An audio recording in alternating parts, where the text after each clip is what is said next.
Terima kasih, tetap digelar perkara hanya di Kompas TV, independen, terpercaya. Sejumlah saksi fakta dihadirkan dalam persidangan Teddy Minahasa pekan ini. Salah satunya adalah ayah terdakwa Dodi Prawira Negara. Ayah Dodi diketahui turut mengetahui awal terungkapnya kasus ini. Apa saja yang diketahui saksi? Berikut ulasannya untuk Anda.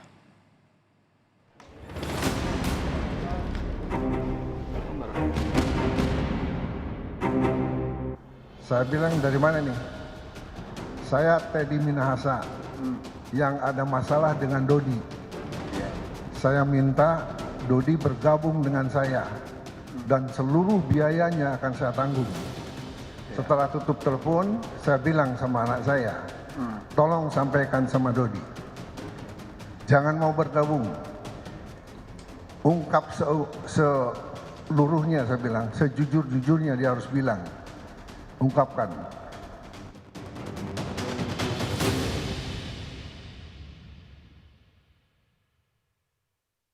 Banyak hal-hal menarik terjadi di sidang lanjutan dengan terdakwa AKBP Dodi Prawira Negara dan Ninda Pujiastuti pada Rabu lalu di Pengadilan Negeri Jakarta Barat. Dari hal-hal menarik tersebut, salah satunya adalah pemaparan yang disampaikan saksi yang dihadirkan di muka persidangan maupun terdakwa itu sendiri. Dari dua saksi yang merupakan anggota keluarga dari AKBP Dodi Prawira Negara di muka persidangan, keduanya menjelaskan terkait adanya intervensi yang disebut langsung berasal dari Irjen Teddy Minahasa. Yang pertama kali mendapatkan hal itu yakni ayahanda Dodi Prawira Negara melalui sambungan telepon. Dikala itu, maksud dari sambungan telepon tersebut di mana Teddy Minahasa mencoba mengajak pihak Dodi untuk menjadi bagian dari pihaknya. Saya dapat informasi dari anak saya bahwa, "Pak, nanti ada Teddy Minahasa akan telepon." Ya, saya bilang itu.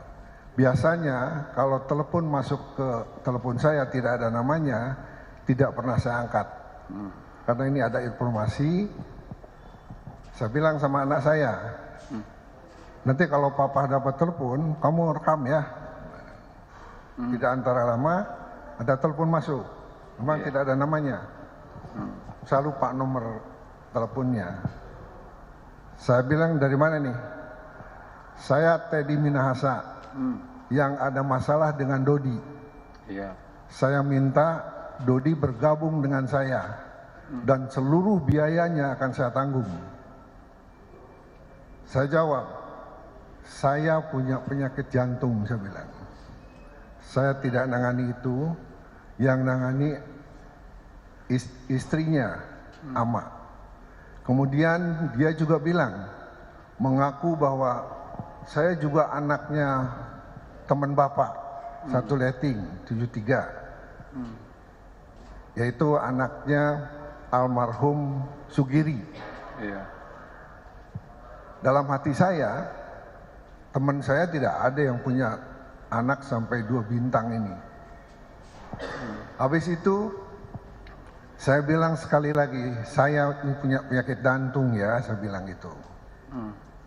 Saya nggak menangani itu. Selesai di situ. Setelah tutup telepon, saya bilang sama anak saya, tolong sampaikan sama Dodi, jangan mau bergabung.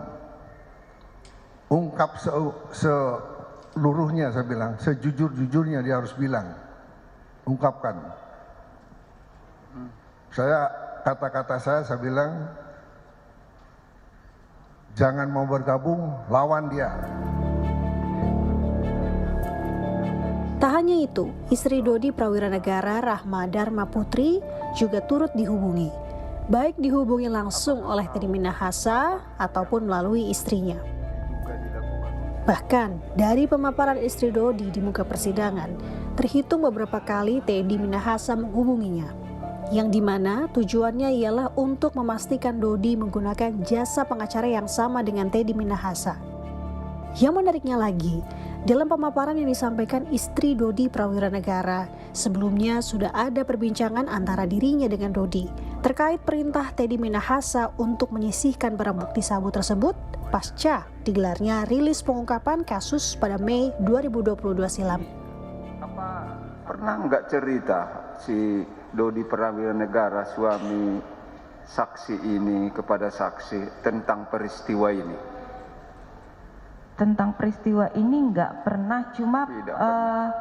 pada saat selesai ungkap kasus yang 41 kilo itu, Pak Dodi sempat mengantar saya dari Bukit Tinggi ke Padang untuk saya kembali ke Jakarta. Di situ Pak Dodi nyetir sendiri ngantar saya pakai mobil Jimny. Di situ Pak Dodi pernah menyampaikan ke saya, Bun, ayah mau cerita, tapi tolong jangan cerita ke papa, ke mama, ke Bu Merti. Di situ saya bingung kenapa ada nama Bu Merti gitu.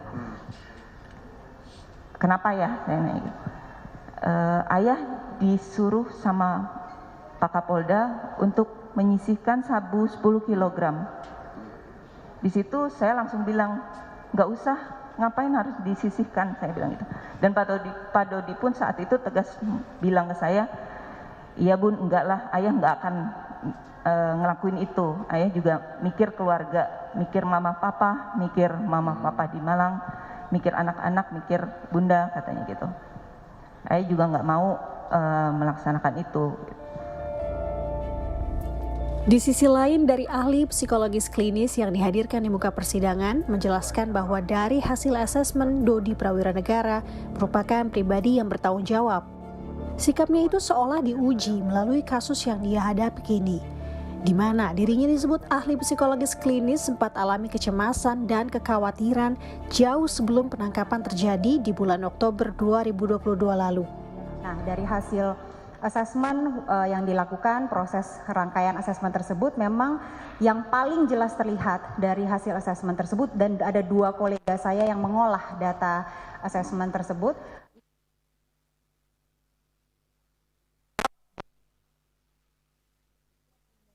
Tanggung jawab yang luar biasa, jiwa servicing, jiwa melayani juga yang sangat luar biasa, khususnya pada orang-orang terdekat dan juga pada atasan atau seseorang yang dia asumsikan beliau sedang mengabdi. Di lain sisi, di hari yang bersamaan, Linda Pujiastuti atau Anita Cepu menjalani sidang pemeriksaan terdakwa. Dari banyaknya pertanyaan spesifik yang ditujukan kepadanya, ada hal baru terungkap terkait dirinya dengan Teddy Minahasa. Salah satunya ialah mengenai adanya kunjungan Linda dengan Teddy ke sebuah pabrik yang ia sebut sebagai pabrik sabu yang diakui Linda berada di Taiwan. Hal tersebut terkuak ketika kuasa hukumnya menanyakan kepada Linda di muka persidangan. Ke pabrik sabu. Ke pabrik sabu. Jadi begini, waktu saya gagal. Pabrik sabu? Betul. Jadi waktu saya gagal di Laut Cina, itu saya udah minta maaf, katanya Pak Teddy bilang begini, kamu kenal nggak sama yang bandar yang di sana? Saya bilang, ada Pak Teddy. Pak Teddy bilang begini aja, kita ke sana, kalau mereka mau kirim, kita kawal. Maksudnya gimana Pak Teddy? Ya bilang aja buy one get one, katanya, bilang begitu. Ya kita, saya kasih telepon dulu ke sana, saya tanya dulu, katanya. Jadi kalau misalkan contoh, mereka mau, Mr. X misalkan mau kirim ke Indonesia 1 ton, jadi 1 ton kita lewat, 1 ton kita tangkap gitu. Tapi Pak Teddy-nya nggak mau, jadi kalau 1 ton kirim ke sini, Pak Teddy-nya minta fee 100 miliar. Sidang kasus pengedaran narkotika yang menyeret gerbong Irjen Teddy Minahasa sudah mendekati babak akhir. Yang di mana dalam agenda sidang pemeriksaan terdakwa ini menandakan kita akan sama-sama mendengar bagaimana tuntutan yang akan disampaikan oleh jaksa penuntut umum. Nanda Aprilia, Feriska Immanuel, Kompas TV, Jakarta.